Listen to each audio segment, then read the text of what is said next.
অনেকদিন আগের কথা। কুসুমপুর রাজ্যের রাজা ছিলেন মহারাজ হেমন্ত বর্মন। মহারাজ তার একমাত্র কন্যা রূপমালাকে খুব ভালোবাসতেন। রাজকুমারী বড় হয়ে যখন বিবাহযোগ্য হলেন, তখন মহারাজ ঠিক করলেন রাজকুমারীর বিয়ে দেবেন। মা রূপমালা, দেখতে দেখতে তুই কত বড় হয়ে গেলি। আমি ঠিক করেছি এবার তোর বিয়ে দেবো। বলতো, তোর কেমন ছেলে পছন্দ? বাবা, আমি বিয়ে করতে চাই একজন সত্যিকারের মানুষকে। সে রাজা বা রাজকুমার নাও হতে পারে, তাতে কোনো অসুবিধা নেই। কি বললে? রাজা বা রাজকুমার না হলেও চলবে? এ আবার কি ধরনের কথা? তুমি একজন রাজকুমারী, তোমার বিয়ে কোনো রাজা বা রাজকুমারের সাথেই হবে, সে সত্যিকারের মানুষ হোক কি না হোক। না না, সে কি, এই তুমি কি বলছো? সে যদি অলস বা খুব লোভী বা দাম্ভিক হয়, না না, এমন কাউকে আমি বিয়ে করতে পারবো না। চুপ করো রূপমালা। ছোট থেকে তোমার অনেক অন্যায় আবদার আমি মেনে নিয়েছি, কিন্তু এটা আমি মানবো না। তুমি একজন রাজকুমারী, কোন রাজা বা রাজকুমারীর সাথেই তোমার বিয়ে হবে, সে যেমনই হোক। না হলে আমাদের রাজবংশের সম্মান থাকবে না। শুনে রাখো, আমি পার্শ্ববর্তী সমস্ত রাজ্যে দূত পাঠিয়েছি। আগামী পূর্ণিমাতে তোমার স্বয়ংবর সভার আয়োজন করেছি। সেখান থেকেই তুমি তোমার পছন্দের কাউকে বেছে নেবে।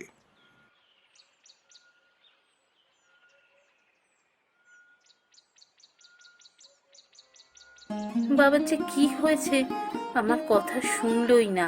কিন্তু পূর্ণিমার দিন স্বয়ংবর সভা, যদি সেখানে সেরকম কেউ না থাকে, যদি আমি বাধ্য হই আমার অপছন্দের কাউকে বিয়ে করতে, না না, তা হতে পারে না।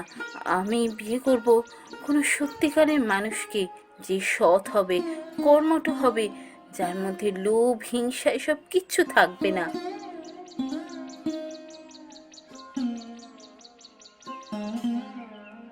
কি হলো রাজকুমারী, তোমাকে এত উতলা লাগছে কেন? কি হয়েছে? এই তো কমলা, তুই এসেছিস, ঠিক সময় এসেছিস রে। আমি তোর কথাই ভাবছিলাম। দেখ না, এইদিকে একটা বড় সমস্যা হয়েছে। সমস্যা? কি সমস্যা রাজকুমারী? দেখ না, বাবা আমার বিয়ের জন্য স্বয়ংবর সভা আয়োজন করেছে। এ তো খুব ভালো কথা রাজকুমারী, তুমি রাজকুমারী, তোমার বিয়ের জন্য তো স্বয়ংবর সভাই আয়োজন হবে। কিন্তু তুমি এতে সমস্যার কি দেখলে? তুমি কি মনে মনে কাউকে পছন্দ করেছো? না, ঠিক তা নয়, কিন্তু আমার মনে তার একটা ছবি আছে। যদি সেই ছবির সাথে সেদিন স্বয়ংবর সভা কাউকে মেলাতে না পারি, তাহলে কি হবে? না না, বাবা তখন জোর করে কোনো একজনের সাথে আমার বিয়ে দিয়েই দেবে। আমি তা করতে পারবো না। তাহলে এখন কি করবে রাজকুমারী? কি ঠিক করেছো?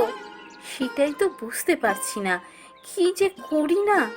বল না, তুই কিছু বল, আমার মাথায় যেন কিচ্ছু আসছে না।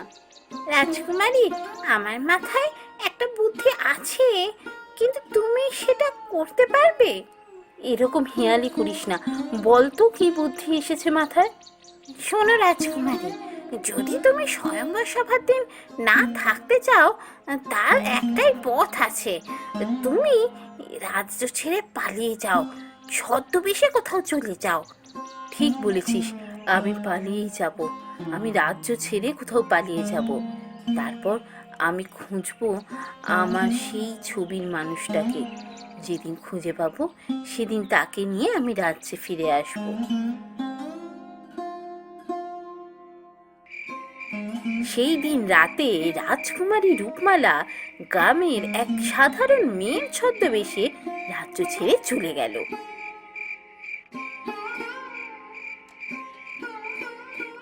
এরপর রাজকুমারী পথে পথে ঘুরে বেড়াতে লাগলো। দিন যায় রাত যায়, রাজকুমারী শুধু হেঁটেই চলে।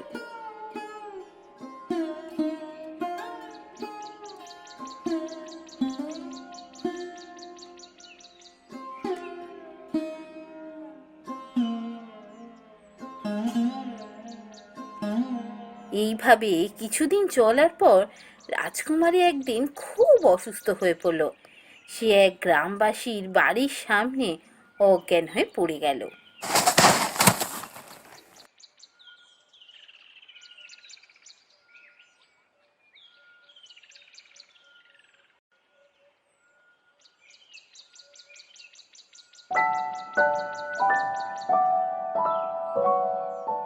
আরে, এ কি? এ তো দেখছি একটা মেয়ে অজ্ঞান হয়ে পড়ে আছে। না না, একে ঘরে নিয়ে যাই, বৈদ্যকে ডাকতে হবে।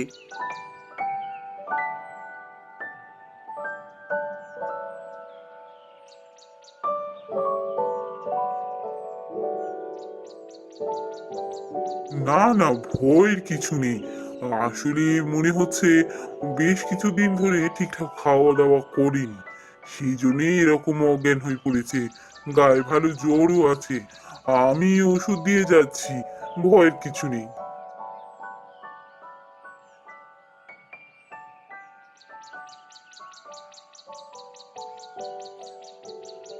এই তো তোমার জ্ঞান ফিরেছে দেখছি। তুমি উঠো না যেন, এখন বিশ্রাম নাও। বৈদ্য তোমাকে বিশ্রাম নিতে বলে গেছে। আমি কোথায়? এখানে কি করে এলাম? আপনিই বা কে? আমি চন্দন, আমি এই গাঁয়ের একজন চাষি। চাষবাস করে দিন চলে আমার। তা আজকে সকালে আমি যাচ্ছিলাম মাঠে, হঠাৎ দেখি তুমি এই বাড়ির সামনে অজ্ঞান হয়ে পড়ে আছো। তাই তোমাকে ঘরে নিয়ে এসে বৈদ্য দিয়ে চিকিৎসা করালাম। তুমি কে? কোথা থেকে আসছো?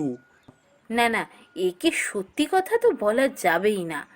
একজন সাধারণ মানুষ যদি শোনে আমি একটা রাজ্যের রাজকুমারী, তাহলে এখানে হইচই পড়ে যাবে। আমাকে মিথ্যে বলতে হবে। আসলে সৎ মায়ের অত্যাচারে আমি ঘর ছেড়ে বেরিয়ে এসেছি।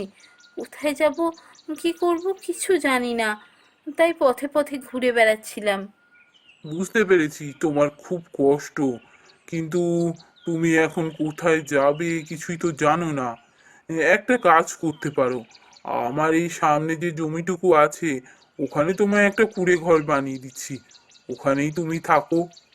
কিন্তু আমাকে তো কিছু করতে হবে, রোজগার না করলে আমি খাবো কি? সেই নিয়ে তুমি কিছু চিন্তা করো না। এই রাজ্যের উত্তরে একটা জঙ্গল আছে, জঙ্গলে কোনো হিংস্র প্রাণী নেই। সেই জঙ্গলে অনেক সুন্দর সুন্দর ফুল ফোটে, তুমি সেই ফুল তুলে নিয়ে গিয়ে বাজারে বিক্রি করতে পারো। জঙ্গলে ফুল তুলে ফুল বিক্রি করব? হ্যাঁ হ্যাঁ, আমার এতে কোনো আপত্তি নেই, আমি তাই করব।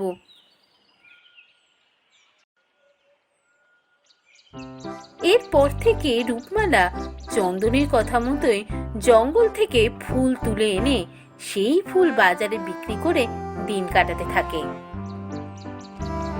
ওদিকে সে দেখে চন্দন প্রতিদিন সকালে যায় চাষ করতে, তারপর বাড়িতে এসে নিজে রান্না করে করে খায়।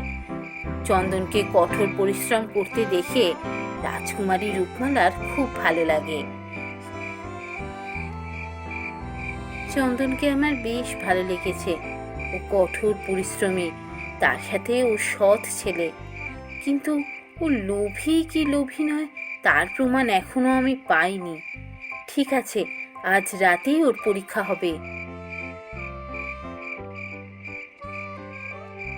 সেই দিন রাতে রাজকুমারী চন্দনের ঘরের সামনে দুটো সোনার মোহর ফেলে এলো।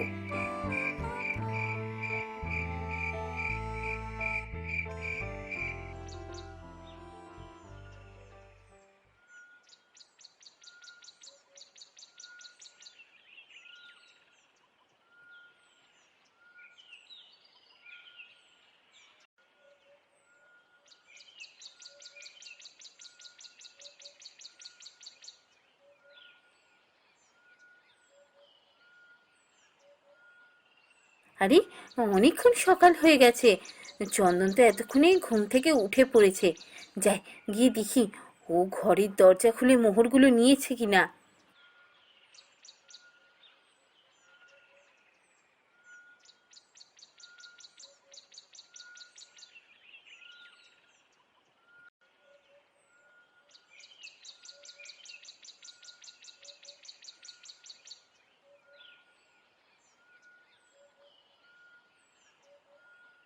আরে, চন্দন আজ এত তাড়াতাড়ি বেরিয়ে গেছে?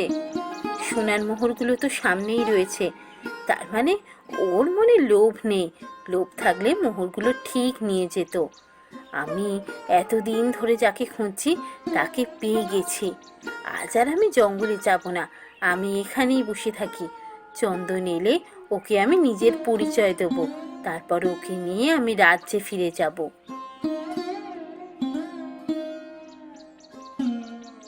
দেখতে দেখতে সন্ধে হয়ে গেল, কিন্তু চন্দন আর ফিরে এলো না। রাজকুমারী একইভাবে ঘরের সামনে অপেক্ষায় বসে রইল।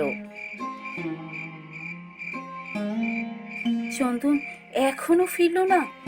ও কোথায় চলে গেল? ও কি দূরে কারোর বাড়িতে গেছে, কোনো আত্মীয়র বাড়িতে? আচ্ছা, ওর কোনো বিপদ হয়নি তো? কি জানি এখন আমি কি করব। আমি বরং গ্রামের চারপাশটা ঘুরে আসি, দেখি ও কোথাও আছে কিনা।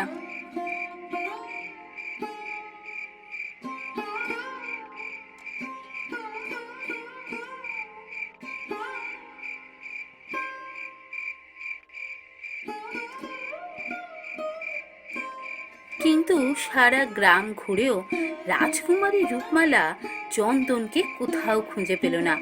নিরাশ হয়ে শেষ পর্যন্ত সে বাড়ি ফিরে এলো।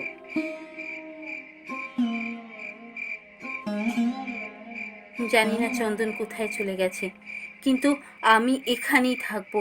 এখানেই আমি চন্দনের জন্য অপেক্ষা করব। ও একদিন না একদিন ঠিক ফিরে আসবে, আর সেদিন আমি ওকে নিয়ে রাজ্যে ফিরবো।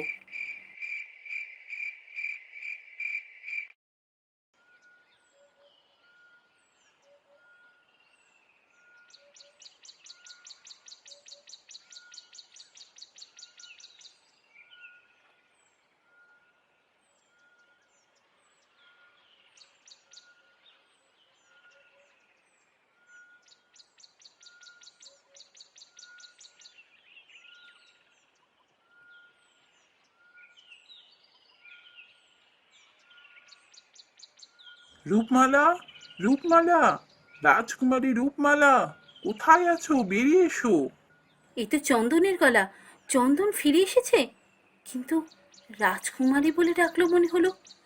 ও কি জানতে পেরে গেছে আমি কে? যাই, বাইরে গিয়ে দেখি তো।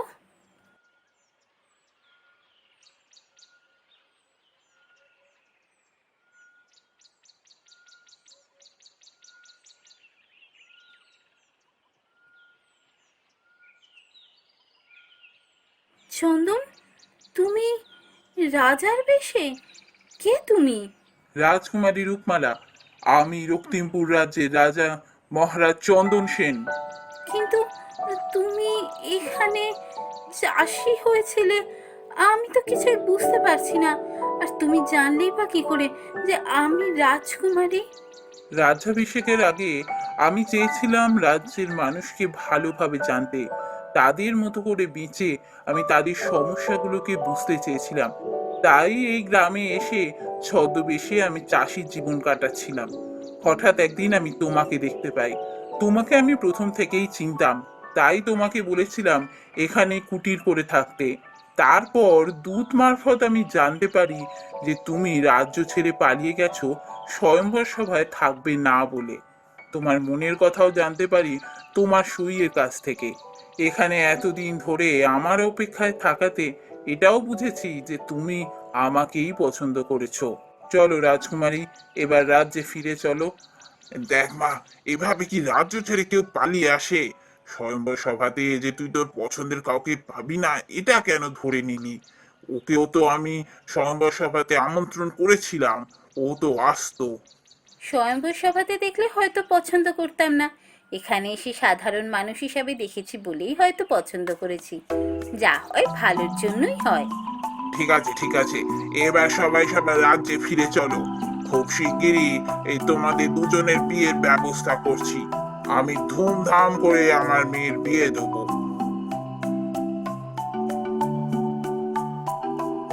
এরপর মহারাজ চন্দন সেনের সাথে রাজকুমারী রূপমালার বিয়ে হয়ে যায়, আর তারা সুখে শান্তিতে দিন কাটাতে থাকে।